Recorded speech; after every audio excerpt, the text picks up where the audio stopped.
3000 कोटी रुपये कमी. आणि असं जे आहे किशोरप्पा असतील, बाकी सगळे मतदारसंघ असतील, आपण गेला त्या जळगाव तालुक्यामध्ये, जळगाव जिल्ह्यामध्ये, सगळीकडे अशीच परिस्थिती. सगळ्या आमदारांना जे मोठा निधी देण्याचं काम. अगोदरच्या 2.5 वर्षांमध्ये काय होत होतं? अगोदरच्या या महाविकास आघाडीच्या सरकारमध्ये आपल्या लोकांना फक्त दाबण्याचं काम होत होतं. मुख्यमंत्री तर आपले होते, पण वाढ जी आहे ती दुसऱ्या पक्षाची तिथे होत होती, काँग्रेसची वाढ होती. अशा परिस्थितीमध्ये मुख्यमंत्री आपले आणि आपल्याला काहीच नाही. पण आज मुख्यमंत्री आपले, सरकार आपले आणि आपल्या लोकांच्या मतदारसंघामध्ये मोठ्या प्रमाणामध्ये निधी देण्याचं काम देखील किशोरप्पा पाटलांच्या माध्यमाने झाले. त्यांना कुठे कळणार आहे 3000 कोटी 4000 कोटी काय असतात. आणि आता अशी परिस्थिती झाली आहे की आता ते फ्रस्ट्रेट झाले, इरिटेट झाले. बॅग चेक केली तरी जे हे तिकडे बघितला असेल व्हिडिओ, बघितला की ना तुम्ही लोकांनी व्हिडिओ, तुम्ही पाहिला की नाही व्हिडिओ? तो बॅग चेक करतायत. अरे बॅग मध्ये काय आहे का तुमच्या? बॅग चेक करतायत, त्या बॅग मधून कधी कोणाला काय देण्यासाठी निघालं नाही. ती बॅग चेक केल्यावर काय फरक पडणार आहे? त्या मुलाला विचारतात तुला कोणी रिक्रूट केलं, तुला कोणी नोकरीवर ठेवलं, त्याचं नाव विचारतात. आपण नळावरती कसं भांडतो, गाडीमध्ये रस्त्यावरती कसं भांडतो आणि मग व्हिडिओ काढतो एकमेकांचे. मला त्याची आठवण झाली.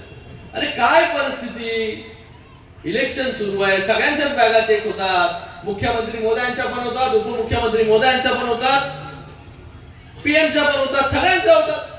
तुम्ही कोण? त्यांना आजही वाटतंय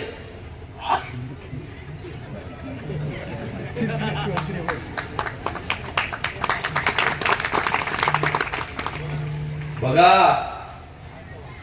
आज या महाराष्ट्रामध्ये माननीय मुख्यमंत्री मोदयांच्या नेतृत्वाखाली जे काम झालंय, या 20 तारखेला या लाडक्या बहिणी ज्या आहेत, या महाराष्ट्राचं जे आहे हे भवितव्य लिहिणार आहे. आणि ते मी सांगतो पूर्ण कॉन्फिडेंटली की 23 तारखेला पुन्हा एकदा महायुतीचं सरकार जे आहे या महाराष्ट्रामध्ये येणार आहे. कारण की ज्या प्रकारे लोकांना जे आहे रडगाणं करणारे लोक नको, लोकांना जे आहे, लोकांना आपण काय देतो, काय देणार आहोत याची जर तुम्ही सांगितलं तर लोक जे तुमच्याबरोबर उभे राहतील. गेले 2.25 वर्षामध्ये आम्हाला सांगायला खूप काही आहे, तुमच्याकडे 2.5 वर्षामध्ये सांगायला काय आहे? 2.5 वर्षामध्ये फक्त कोविडच्या नावाखाली जे स्वतःला बंद केलं आणि लोकांना देखील बंद केलं, शासनाला पण बंद केलं, सगळ्या योजना देखील बंद केल्या. पण आमच्या 2.25 वर्षांमध्ये प्रत्येक मतदारसंघामध्ये आम्हाला सांगण्यासारखं खूप काही. पण तुमच्याकडे 2.5 वर्षामध्ये तुम्ही काय केलं?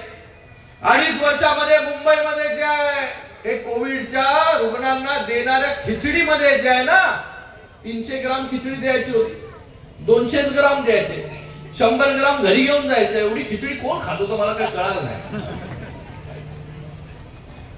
त्याच्यामध्ये घोटाळा, नंतर बॉडी बॅग मध्ये घोटाळा केला की जी ठाणे महानगरपालिकेमध्ये 600 रुपयामध्ये बॉडी बॅग मिळत होती, ती मुंबई महापालिकेमध्ये यांनी जे 6000 रुपयामध्ये खरेदी केली, 6000 रुपयामध्ये. त्याचबरोबर मोठे मोठे कोविड सेंटर मध्ये घोटाळे. आणि यांच्या घरातला एक माणूस किशोरप्पा जेलमध्ये गेला त्या खिचडी घोटाळ्यामध्ये.